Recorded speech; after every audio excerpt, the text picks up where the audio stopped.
The Mi-28 pilot never looks up. Havoc crews are trained to scan the tree line, the riverbank, the horizon where a Ukrainian FPV might climb out of a ditch. Nobody trains them to check directly overhead, because helicopters do not get ambushed from above. Not by drones, not by anything, in 11 years of war. On this night, that training gap costs a $16 million gunship and 2 lives. 900 meters over the eastern bank of the Dnipro River, a Ukrainian vampire drone hangs motionless in the dark, rotors throttled down to a whisper, its thermal signature buried against the cold air rising off the water. Below it, at 140 kilometers an hour, a Mi-28N Havoc crosses the exact stretch of river it has crossed 11 nights running. The drone crew watches the gunship fill their screen. 4 seconds later, it is gone. This is not a lucky shot. It is not an accident. It is the end of an 11-night surveillance operation that Ukrainian intelligence ran with a patience most viewers will find almost cruel. Watching, logging, waiting, while a Russian gunship crew flew the same corridor over and over, certain nobody could touch them from where they were flying. Welcome to Drone Combat Files. This is the story of how a $12,000 hexacopter brought down a $16 million attack helicopter, and why the Russian Air Force still will not admit how it actually happened. To understand why a helicopter would fly the same track 11 nights straight, you need to understand the geography Russia was trying to solve. Since the retreat from Kherson City in November 2022, Russian ground forces have held the eastern bank of the Dnipro River, dug into tree lines and drainage canals across from Ukrainian positions less than 2 kilometers away in places. Ukrainian FPV crews own the daylight over that river. Anything that moves on the water or along the bank gets hunted within minutes. Night is different, or it was. Russian Army aviation answered with the Mi-28N, NATO reporting name Havoc, a twin-engine attack helicopter built around a millimeter-wave radar and thermal targeting pod, priced at roughly $16 million per airframe. It entered Russian service in 2009, roughly 2 decades behind its American Apache counterpart. But by 2026, it remained one of the few Russian aircraft capable of operating at night, with a functioning thermal sight, which is exactly why the Kherson Axis crews trusted the dark to protect them.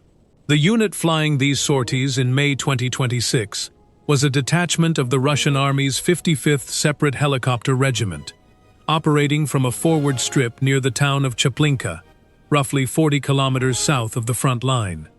Ukrainian intelligence would later identify 2 crews rotating the mission, call signs, according to intercepted radio traffic, Grom and Buran.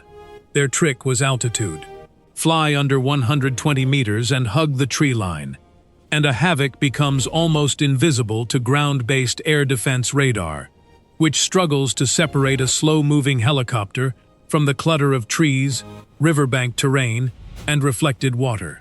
Ukraine's mobile air defense teams along that stretch were built to catch cruise missiles and Shaheds at altitude, not a helicopter skimming the canopy at treetop height.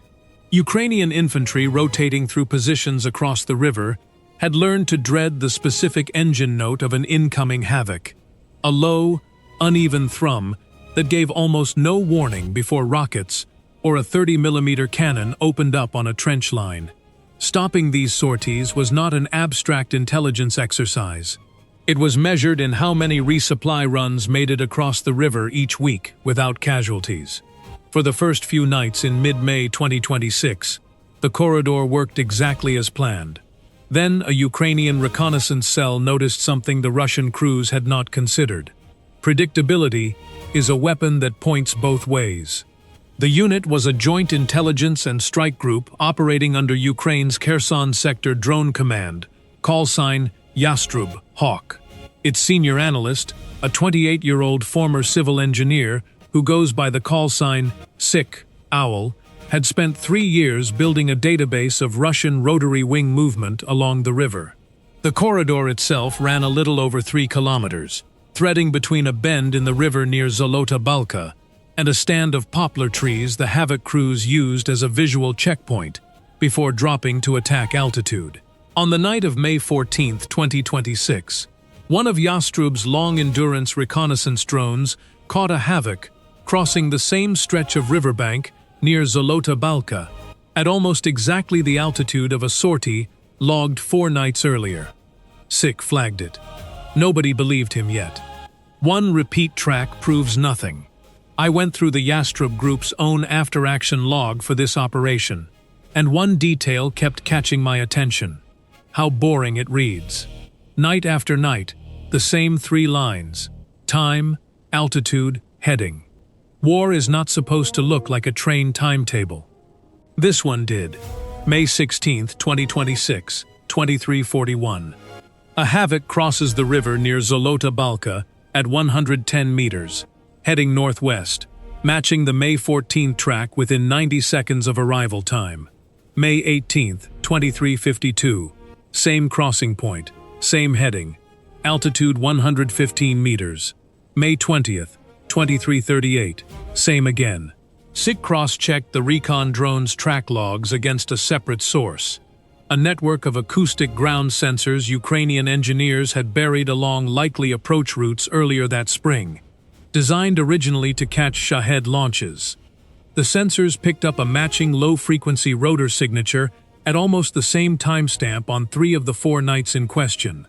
2 independent systems, same corridor, same window. That was enough to take the theory up the chain.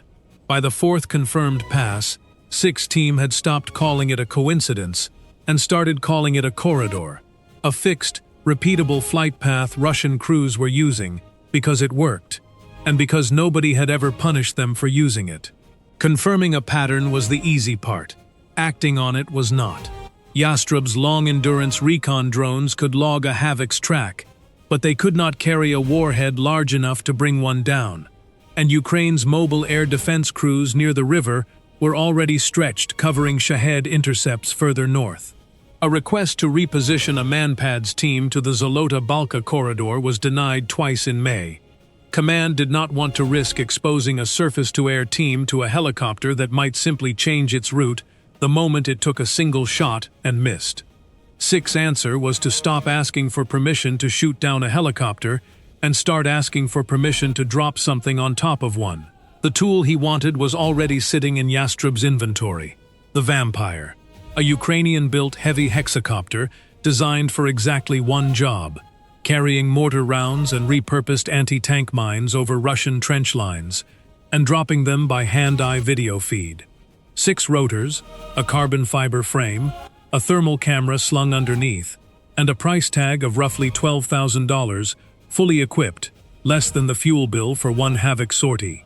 Ukrainian volunteer engineers first fielded the design in late 2023, built around off-the-shelf agricultural drone frames reinforced for combat payloads. By 2026, several hundred were reportedly in service across multiple brigades, credited with destroying armored vehicles, ammunition caches, and dugout positions worth many times their own cost. Standard Vampire missions fly at 80 to 150 meters, low enough to see individual soldiers in a trench. Nobody had ever flown one to 900 meters and asked it to sit still. Nobody had needed to, because nothing worth bombing from that high had ever been slow enough or predictable enough to hit.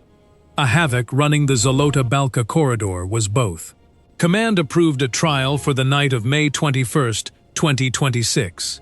It would take 4 more attempts, 3 of them failures, before anyone came close to putting a drone in the right place at the right time. The next 12 minutes almost ended the entire operation. The first attempt, on May 21st, failed before the Havoc ever arrived. The Vampire's operator held station at 900 meters for 11 minutes, fighting a crosswind off the river that kept nudging the airframe out of the strike lane. By the time he corrected, the helicopter's crossing window had already closed. He brought the drone home with 4 minutes of battery left. The second attempt, on May 22nd, failed differently. The Havoc altered its heading by roughly 200 meters at the last moment. Nothing dramatic. just pilot habit. The kind of small variance real crews introduce into any repeated task without meaning to. The Vampire was parked over empty river. The third attempt on May 23 came apart for the oldest reason in drone warfare. The video downlink glitched for 6 seconds at the critical moment, and by the time the picture cleared, the gunship's silhouette had already crossed under the frame. By the third failed attempt, Yastrub's Vampire operators had spent more than 6 hours combined sitting in a cramped control station lit only by monitor glow, adjusting for wind gusts that shifted by the minute over open water. 3 drones recovered intact. 0 confirmed hits. The unit's own commander began asking, in writing, how many more nights this was worth. What strikes us about these 3 failed nights is how ordinary the reasons were. No jamming, no counter-drone system, no alert Russian gunner scanning the sky. Just wind, a small human habit, and 6 seconds of bad signal. That is what stands between a corridor Russia thinks is safe and a corridor about to get very unsafe. Nothing more exotic than the same small errors that decide most nights of this war. By May 24, 2026, Yastrub had burned 3 drones worth of battery cycles and gained nothing but a growing question inside the unit. Was this even possible? Or had they built an elaborate way to fail 11 nights in a row instead of 1? 6 answer was to stop trying to fix the wind, the habit, and the signal one at a time, and instead remove the need for split-second timing altogether. His fix was almost embarrassingly simple. Instead of trying to time the Vampire's position to the second, the team would launch it 25 minutes before the Havoc's earliest historical crossing time, park it directly over the corridor's midpoint, and let the helicopter fly to the drone instead of the other way around. The munition itself was swapped too, a modified 82mm mortar round, fitted with a proximity-style contact fuse, needing only a rough pass beneath the hover point, rather than a precise pixel-perfect drop. It also meant holding a drone stationary at 900 meters for up to 40 minutes, well within detection range of anything the Havoc's crew happened to glance up and see. Here's the take that will probably get us some pushback. Keeping 2 Havoc crews flying an identical corridor for 11 straight nights was not bad luck. It was a command failure. Russian doctrine talks constantly about unpredictability, about varying routes and timing to defeat exactly this kind of pattern analysis. Whoever approved the Zolota Balka schedule either did not read that doctrine or decided it did not apply to them. 2 crews and a $16 million airframe paid for that decision. Put yourself in 6th position for a second. You have 3 failed attempts, a superior asking if this is worth the drone inventory, and 1 more scheduled window before command pulls the plug on the whole idea. Do you push for a 4th try, or cut your losses and go back to conventional air defense? What do you think? Was this smart persistence, or one gambler's night away from wasting 4 drones for nothing?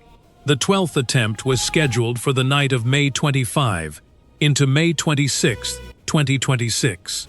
30 minutes before launch, a Ukrainian weather station near Kherson City reported rising river fog, the kind of low mist that can blind a thermal camera as easily as it hides a target.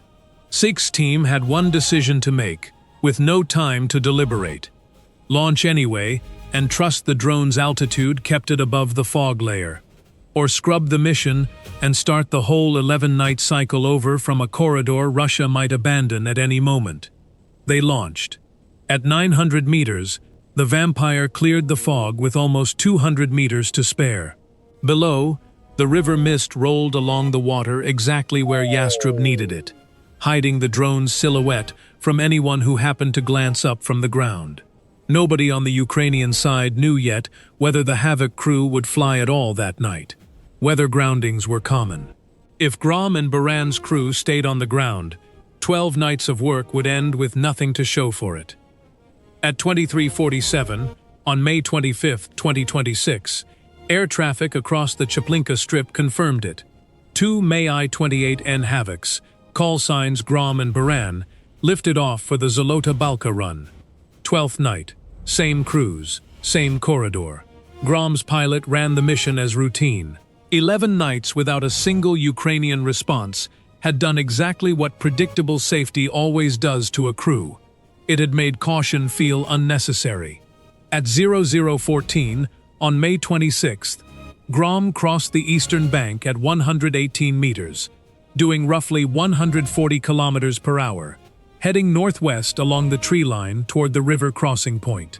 900 meters above, the Vampire's operator watched the gunship's heat signature fill his screen, exactly where 6 models said it would be, 4 minutes ahead of the drone's dwindling battery reserve.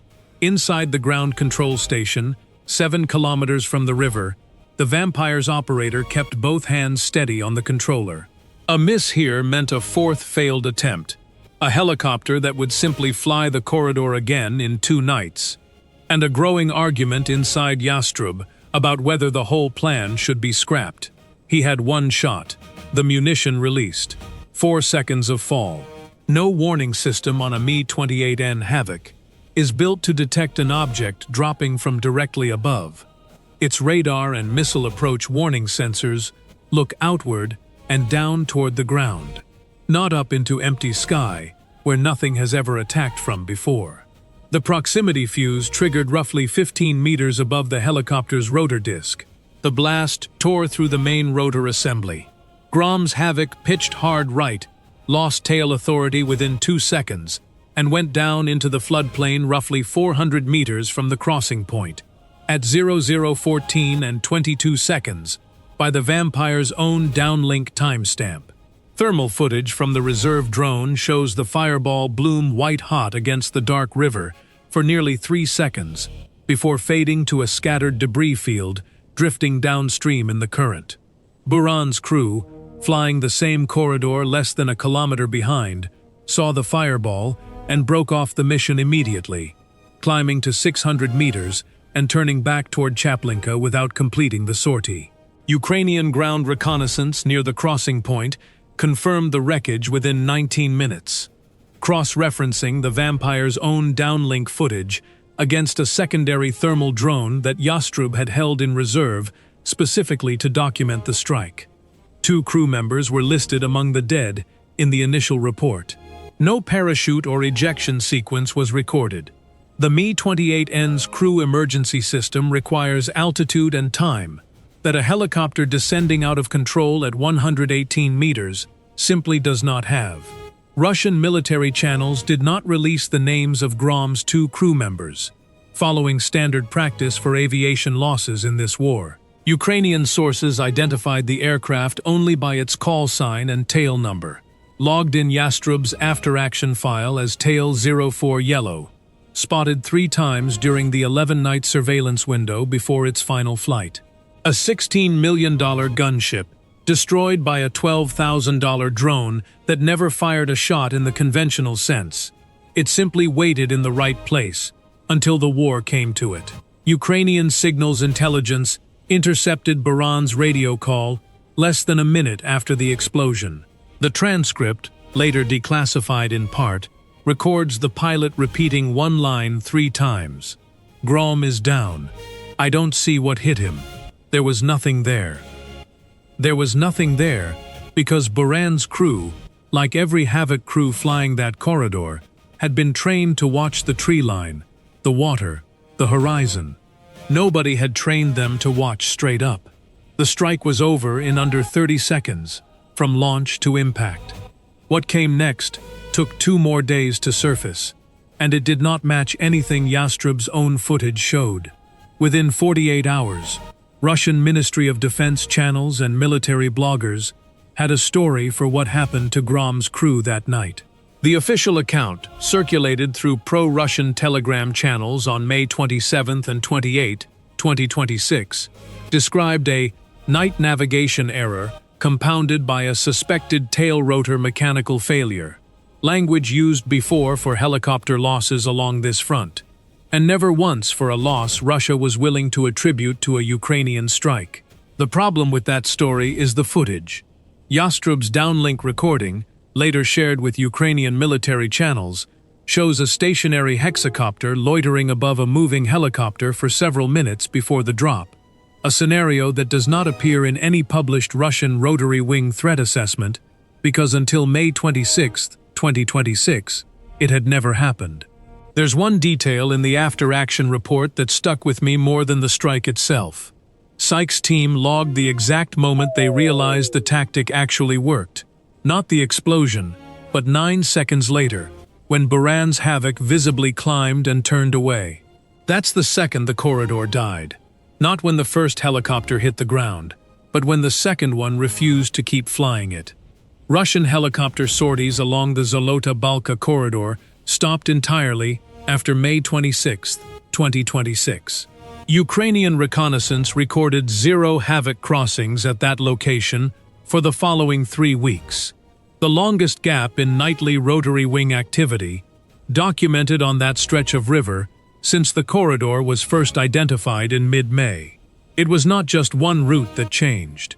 Within a month, Ukrainian units in at least 2 other sectors of the front, near Kupiansk and along the Zaporizhia axis, reported testing similar high-altitude vampire hover tactics against low-flying Russian aircraft, according to open-source reporting from Ukrainian military bloggers in June 2026. Whether any of those attempts succeeded has not been confirmed publicly. For the cost of the fuel burned by both Havocs on a single patrol, Ukraine's Yastrub group had funded roughly 4 Vampire drones with battery and munitions to spare.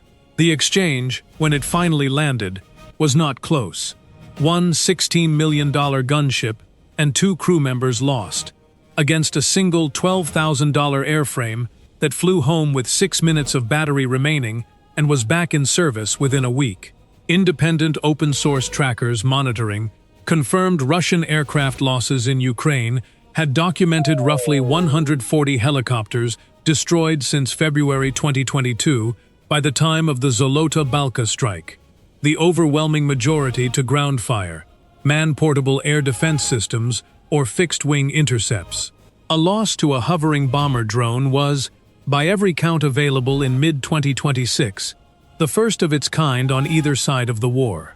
What's most surprising about this case isn't that a drone brought down a helicopter. Cheap drones have been doing that with increasing frequency. It's that it took until May 2026 for anyone to try dropping one from directly above, in a war that has spent 3 years obsessing over exactly this kind of asymmetry.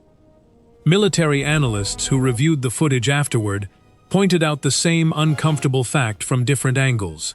A drone that can loiter silently at altitude and wait is not limited to helicopters. Slow-moving transport aircraft, resupply flights, even fixed-wing aircraft on predictable low approach patterns into forward airstrips now sit inside the same theoretical threat envelope. Nobody has done it yet. Zolota Balka proved nobody needs new technology to try, only patience, a corridor, and an enemy confident enough to repeat itself. Russian Army aviation units operating elsewhere along the Dnipro reportedly raised their minimum patrol altitude in the weeks that followed, trading the radar clutter advantage of flying low for a small measure of safety from whatever might be waiting above them now. That trade-off has its own cost. A helicopter flying higher to avoid an ambush from above becomes easier for Ukrainian ground-based air defense to see and target the conventional way. There may be no altitude left that is actually safe. Ukraine's own general staff did not publicly confirm the Zolota Balka strike in its official daily briefings, consistent with a broader pattern of not detailing tactics that remain in active use elsewhere on the front.